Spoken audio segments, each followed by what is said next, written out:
అసెంబ్లీలో ఇరిగేషన్ పై ప్రభుత్వం విడుదల చేసిన శ్వేతపత్రం బూమ్రాంగ్ అయింది. ఒక్కో అంశంపై హరీష్ రావు ఇచ్చిన సమాధానాలకు కాంగ్రెస్ మంత్రులు నీళ్లు నమిలారు.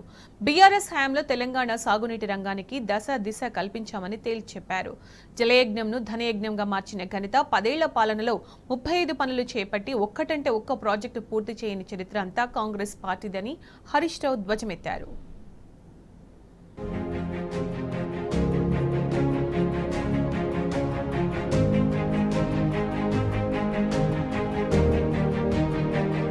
కాగ్ నివేదిక మీద కాంగ్రెస్ మాట్లాడడం అంటే self goal కొట్టుకోవడమేనని MLA Harish Rao ఎద్దేవా చేశారు. చంద్రబాబు హయాంలో కాగ్ రిపోర్టు వస్తే ఆయన కాగ్ నివేదిక అశాస్త్రీయమన్నారు. వైఎస్ రాజశేఖర రెడ్డి హయాంలో ఏపీ ఐఏసీ ద్వారా 89,000 ఎకరాలను కనీసం మార్కెట్ ధర కూడా వసూలు చేయకుండా ప్రైవేటు వ్యక్తులకు కట్టబెట్టారని కాగ్ నివేదిక ఇస్తే ప్రభుత్వ విధానాలను తప్పుబట్టే అధికారం కాగ్కు లేదని ఉండదని ఆయన అన్నారని చెప్పారు. చంద్రబాబు నాయుడు గారు అప్పుడు ముఖ్యమంత్రిగా ఉన్నప్పుడు ఒక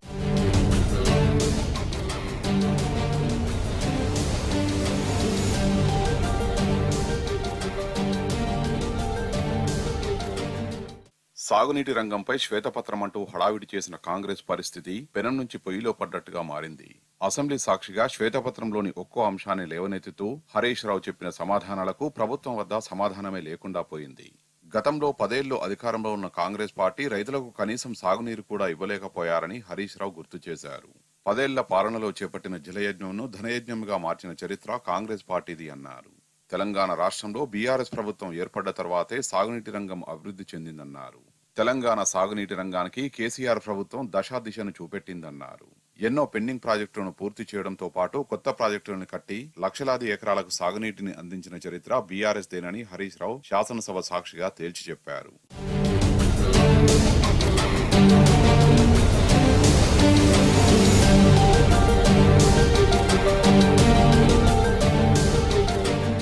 వైట్ పేపర్ పేరుతో కాంగ్రెస్ ప్రభుత్వమే వైట్ వాష్ అయిందని హరీష్ రావు ఎద్దేవా చేశారు.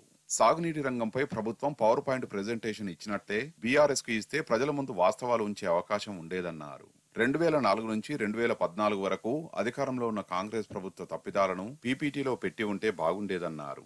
ప్రాణహిత చెవెళ్ల ప్రాజెక్టుపై ప్రభుత్వం చెప్పేవన్నీ అబద్దాలేనన్నారు హరీష్ రావు.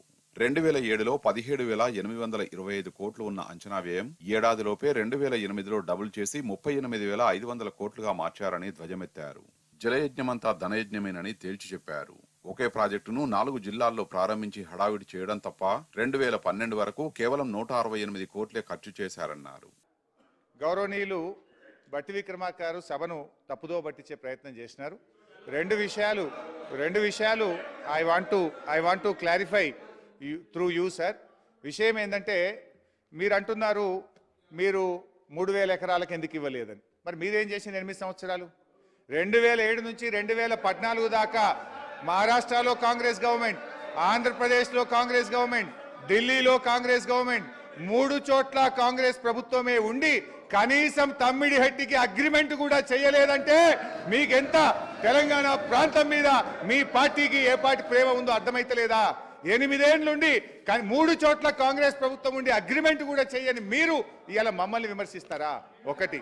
రెండోది అధ్యక్ష, ఇది మార్చడానికి 3,000 ఎకరాలు కాదు, కేంద్ర ప్రభుత్వం అక్కడ నీళ్లే లేవు ప్రత్యామ్నాయం చూసుకోండి అని సెంట్రల్ వాటర్ కమిషన్ ఇచ్చిన సూచన మేరకే మార్చడం జరిగింది. రెండవది అధ్యక్ష, ఇంకొక లేఖలో మీ యొక్క రిజర్వాయర్ల కెపాసిటీ సరిపోదు పెంచుకోండి అని సిడబ్ల్యూసి సూచిస్తే 14 టీఎంసీల సామర్థ్యం నుంచి 141 టీఎంసీలకు పెంచుకున్నాం. వీటన్ని కారణాల చేత దాన్ని మనం రీఇంజనీరింగ్ చేసుకోవాల్సి వచ్చింది. కేసీఆర్ ముఖ్యమంత్రిగా ఉన్న సమయంలో ప్రాణహిత చేవెళ్ల డిజైన్ మార్చాలనుకోలేదని అదే ఉంచాలని ప్రయత్నించామని హరీష్ రావు చెప్పారు. ప్రాజెక్టుకు జాతీయ హోదా కల్పించాలని అడిగినా కేంద్రం సహకరించలేదన్నారు. తుమ్మిడిహట్టి బరాజ్ ఎత్తు పెంచకుండా అప్పటి మహారాష్ట్ర ప్రభుత్వంతో సంప్రదింపులు జరిపామన్నారు. ఆ తర్వాత మహారాష్ట్రలోని బీజేపీ ప్రభుత్వాన్ని కలిసి సంప్రదింపులు చేశామన్నారు. ఈ నేపథ్యంలోనే ప్రత్యామ్నాయం వైపు ఆలోచించామని హరీష్ రావు చెప్పారు.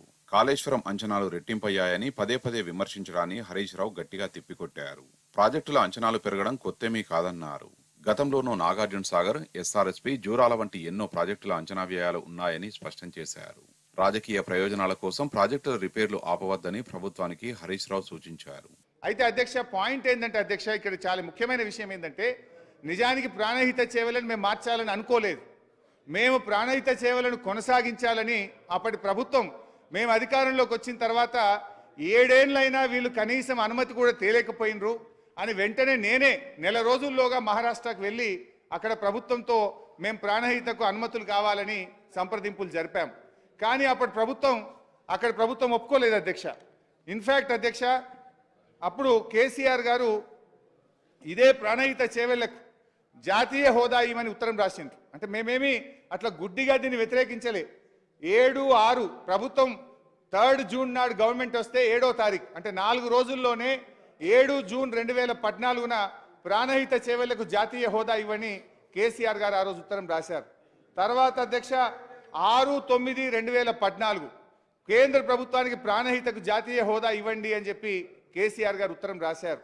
అయితే అధ్యక్ష, ఈలోపు మేము మహారాష్ట్ర దగ్గరికి వెళ్ళి అనేక సంప్రదింపులు చేశాం. మీరు 152కు ఒప్పుకోండి, ఇది ఎట్లయినా మాకు చాలా ముఖ్యము అని చెప్పి. పాలమూరు ఎత్తిపోతల పథకం విషయంలోనూ కాంగ్రెస్ తీరని అన్యాయం చేసిందని హరీష్ రావు విమర్శించారు. 2005లో ప్రాజెక్టుకు డిపిఆర్ ఇస్తే అనేక పోరాటాల తర్వాత 2013లో సర్వే కోసం జీవో ఇచ్చారు. అయినా టెండర్లు పిలవక సర్వే ప్రారంభం కాలేదు. పాలమూరు రంగారెడ్డి ఎత్తిపోతల పథకాన్ని చేపట్టామన్నారు. ప్రాణహిత చేవెళ్లలో రంగారెడ్డి జిల్లా చివర్లో ఉంటుంది కాబట్టి నీళ్లు అందవనే ఉద్దేశంతో రీడిజైనింగ్ తో ఆ జిల్లాలను పాలమూరు రంగారెడ్డి ఎత్తిపోతల కిందికి తీసుకొచ్చామని హరీష్ రావు వివరించారు.